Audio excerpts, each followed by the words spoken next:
ప్రధానంగా రెండు కనపడుతున్నాయట. ఏంటిదో తెలుసా? ఒకటి గాడిద, రెండోది ఖర్జూరపు మట్ట. హల్లెలూయా. గాడిద గురించి, ఖర్జూరపు మట్ట గురించి ఈరోజు మనం నేర్చుకుందాం. యేసు ప్రభువు మొదటిగా ఉన్నారు, ప్రారంభించి ఉన్నారు. ఈ యొక్క మట్టరాజు వారంలో రెండోది ఎవరున్నారంటే గాడిద ఉన్నది, మూడోదిగా మట్టలు ఉన్నాయి, ఖర్జూరపు మట్టలు ఉన్నాయట. ఈ రెండు కూడా ఈ మట్టరాజు వారు ప్రాధాన్యతను సంతరించుకున్నట్టుగా మనం చూస్తాం.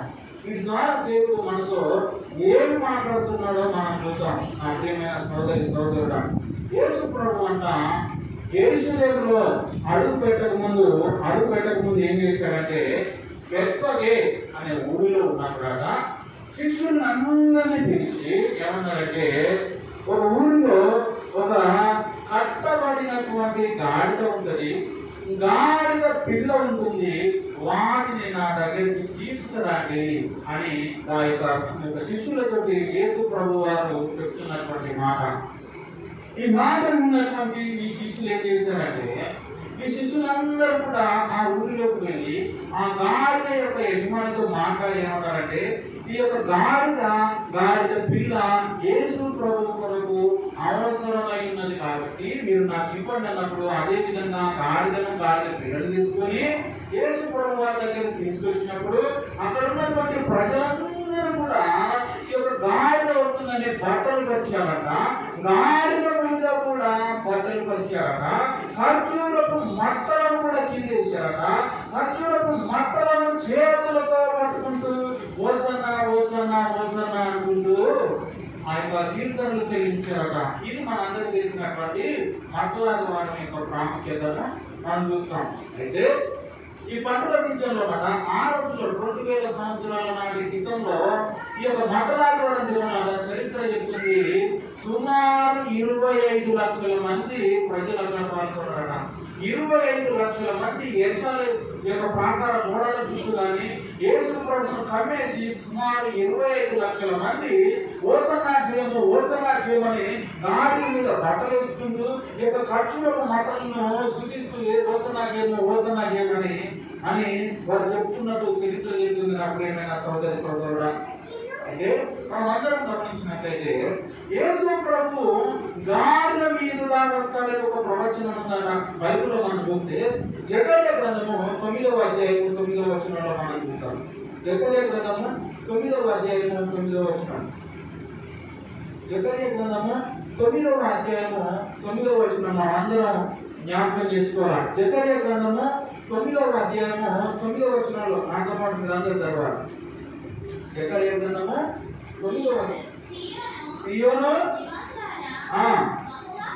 బహుగా సంతోషించుడి, యెరూషలేము నివాసులారా ఉల్లాసంగా ఉండి, ఈ రాజు నీతిపరుడును రక్షణ గల వాడును దీనుడనై గాడిద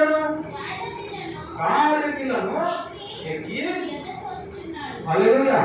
ఇక్కడ ప్రవచనం ఏం చెప్తుందంటే, యేసు ప్రభు వారు పుట్టక ముందు యేసు ప్రభు వారు గాడిద పిల్లలు ఎక్కి నీ యొక్కకు వచ్చుచున్నాడని ప్రవచనం చెప్తుంది జకర్యా గ్రంథంలో. అదే విధంగా నెరవేర్పు ఎప్పుడు జరిగిందంటే, యేసు ప్రభు వారు మట్టరాజు వారి రోజున గాడిద పిల్ల మీద ఆయన ఉండడం మనం చూస్తుంటాం. నా ప్రియమైన సోదరుడా, యేసు ప్రభు రాకముందు ప్రవచనాన్ని మనం చూసాము, అలాగే ప్రభు వారు రావడం మనం చూస్తాము. అయితే మనం నేర్చుకోవాల్సినటువంటి పాఠం ఏంటో తెలుసా? యేసు ప్రభు యెరూషలేములోకి వెళ్ళిన తర్వాత యేసు ప్రభు వారు యొక్క జంతువుని కానీ వస్తువుని కానీ ఉపయోగించినటువంటి జంతువు ద్వారా వస్తువు ద్వారా మనం ఏం నేర్చుకోవాలనేది ఈ రోజున మనం నేర్చుకున్నాం. హల్లెలూయా. మొట్టమొదటిగా మనము గాడిద గురించి నేర్చుకున్నాం. తర్వాత సమయం ఉంటే ఖర్జూరపు మట్ట గురించి కూడా మనం నేర్చుకున్నాం. మొదటిగా గాడిద గురించి నేర్చుకున్నాం. ఈ యొక్క గాడిదను మనం చూస్తే మొదటిగా గాడిద జీవితంలో కట్లు విప్పబడ్డాయట. ఒక గాడిద ఒక చోటు ఉందట. యేసు ప్రభు దాన్ని వినియోగించుకున్నాడు అనే దాన్ని మనం చూసే ముందు మనం ఏం గమనించాలంటే, ఆ గాడిద ఎక్కడ ఉందంటే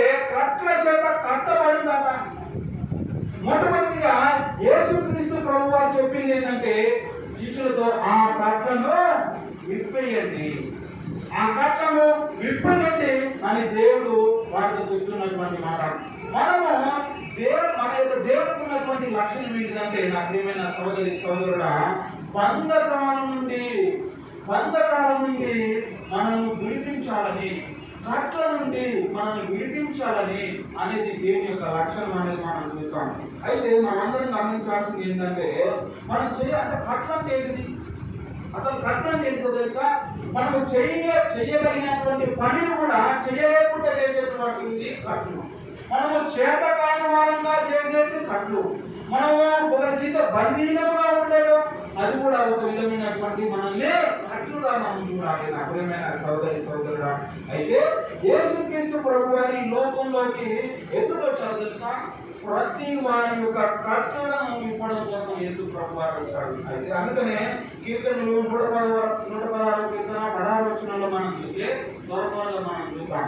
116 కీర్తన 6వ వచనంలో మనం చూస్తే యేసు ప్రభువారు అంటే దేవుడి యొక్క కీర్తనకారుడు ఒక మాట అన్నాడు దేవుని గురించి. మనం చూద్దాం ఈ కట్టల గురించి. 116 కీర్తన 16వ వచనం. 116 కీర్తన, యెహోవా నీవు నిజముగా నీ సేవకురాలి కుమారుడనై ఉన్నాను, నీవు నా కట్లు ఇచ్చి ఉన్నావు. అయ్యా, నీవు నా కట్లు ఇచ్చి ఉన్నావని దావీదు భక్తుడు అంటున్నటువంటి మాట. మొదటిగా మనము గాడిద యొక్క జీవితంలో, ఈ యొక్క మతవాదంలో గాడిద జీవితంలో మనం మొదటిగా నేర్చుకోవాల్సినటువంటి పాఠం ఏంటంటే, దేవుడు అంత గాడిద యొక్క కట్లు విప్పాడట. నా ప్రియమైన సోదరి సోదరుడా, బంధకంలో ఉన్న మానవ జాతి కట్టలు నింపడానికి ఈ లోకానికి యేసు ప్రభువు వారు వచ్చారని మనం అందరం జ్ఞాపకం చేసుకోవాలా. అప్పటి వరకు మనల్ని సాతాను ఏం చేస్తాడంటే, కట్లతో కట్టి పెట్టి చేస్తాడట, మనల్ని బానిసలుగా వేసిస్తాడట. యేసు ప్రభువు వారు ఈ లోకానికి వచ్చిన తర్వాత మొట్టమొదటిగా చేసినటువంటి పని ఏంటో తెలుసా? కట్ల వింపుడు అనే కార్యక్రమాన్ని మొదలు పెట్టాడట. ఈ రోజు నా కట్లు వింపుడు అంటే దేనికి సూచనగా ఉందంటే, పాపం చేత కట్టబడినటువంటి ప్రజలను దేవుడు కట్ల నుండి విడిపించడం అనేది మనం చూద్దాం. సమస్త మానవ జాతి కొరకు ఆయన కట్లను విప్పడం మనం చూద్దాం. అదేవిధంగా మనం చూస్తే ఈ లోకంలోకి వచ్చి ఆయన ఏం చేశాడంటే, మన బంధకములను, మన పాపం అనే కట్లను విడిపించడానికి యేసు ప్రభువు వచ్చాడట. ఈ కట్లంతా మరణాన్ని సూచిస్తున్నాయట, ఈ కట్లంతా రోగాలను సూచిస్తున్నాయట, ఈ కట్లంతా సాతాను మనలను బందీలుగా చేసి తన యొక్క జీవితంలో మనల్ని కట్టేసే విధంగా ఉన్నాయని ఈ కట్లు మనకు తెలియజేస్తున్నాడు. నా ప్రియమైన సోదరి సోదరుడా, అందుకనే ఈ గాడిద దగ్గరకు వెళ్ళే ముందు అంటే యేసు ప్రభువు వారి శిష్యులతో అంటున్నటువంటి మాట ఏంటంటే, మొదటిగా మీరు ఆ గాడిద దగ్గరికి వెళ్ళి మొట్టమొదటిగా మీరు చేయాల్సిన పని ఏంటంటే కట్లను విప్పేయాలి. ఆ గాడిద కట్లను విప్పేయాలన్నమాట. ఇంకా మనం చూస్తే నా ప్రియమైన సోదరి సోదరుడా, బైబిల్లో ఒక స్త్రీ ఉందట. ఏమండి? 18 సంవత్సరాలు నడుము వంగిపోయి లేవలేనటువంటి స్త్రీ కట్లతో, ఏ కట్లతో అంటే బలహీనమైనటువంటి ఆత్మ ఆమెను బంధించి కట్లతో కట్టబడిందట. 18 సంవత్సరాలు వంగి ఉన్నదట, చూడట్లేదట, పైకి చూడట్లేదట, ఇటువైపు చూడట్లేదట. ఆ వంగినప్పుడు ఈ యొక్క యేసు ప్రభువు కుమారుడు చెప్తున్నప్పుడు, యేసు ప్రభువు వాక్యం బోధిస్తున్నప్పుడు ఈ 18 సంవత్సరాలు వంగి బలహీనతతో, కట్లతో, రోగంతో, బలహీనతతో ఉన్నటువంటి ఈ స్త్రీ యేసు ప్రభువు దగ్గరికి వచ్చినప్పుడు ఆమెతో అంటున్నటువంటి మాట ఏంటో తెలుసా? అమ్మా, నీవు స్వస్థత పొందుము, విడుదల పొందుమని చెప్పినప్పుడట, ఆమె 18 సంవత్సరాలుగా ఉన్నటువంటి ఆ నడుము వంగడం పోయి పూర్తిగా ఆయన ఏం చేసిందంటే బలం కలిగి, సత్వ కలిగి ఆమె నిలిచిందట. నా ప్రియమైన సోదరి సోదరుడా, ఈ కట్టల గురించి ఒక మాట ఉన్నారట. మనం చూద్దాం. లూకాసు వార్త 13వ అధ్యాయం 16వ వచనం మనం చూద్దాం. లూకాసు వార్త 13వ అధ్యాయం 16వ వచనం. లూకాసు వార్త 13వ అధ్యాయం 16వ వచనం మనం చూద్దాం. లూకాసు వార్త 13వ అధ్యాయం 16వ వచనం మనం చూద్దాం. లూకాసు వార్త 18 ఏళ్ల నుండి సాతాను బంధించిన అబ్రహాము కుమార్తె అయిన ఈమెను విశ్రాంతి దినమందు ఏ కట్లట? ఈ కట్లట.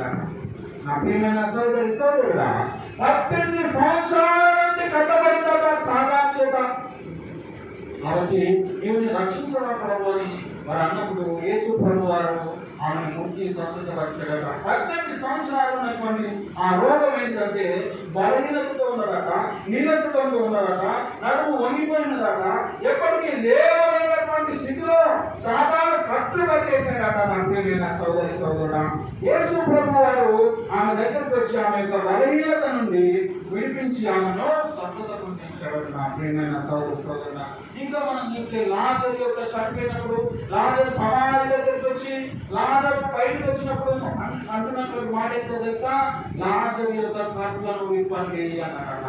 నా ప్రియమైన సోదరి సోదరుడా, ఈ కట్లు విప్పుట దేవుడు చూపిస్తుందంటే పాపం అనే కట్లను విప్పుట, రోగం అనే కట్లను విప్పుట, అదేవిధంగా మరణం అనే కట్లను విప్పుట, ఇదంతా కూడా దేవుడు మన జీవితంలో కట్లు విప్పాలని చూస్తున్నాడట. అదే విధంగా గాడిద నుంచి మనం నేర్చుకోవాల్సినటువంటి పాఠం ఏంటో తెలుసా?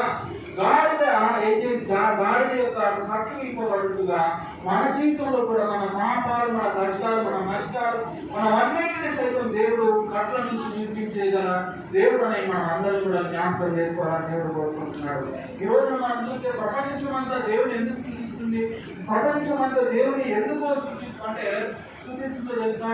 ఆయన సమస్త మానవ జాతి కొరకు మన పాపం అన్నింటినీ కట్ల నుండి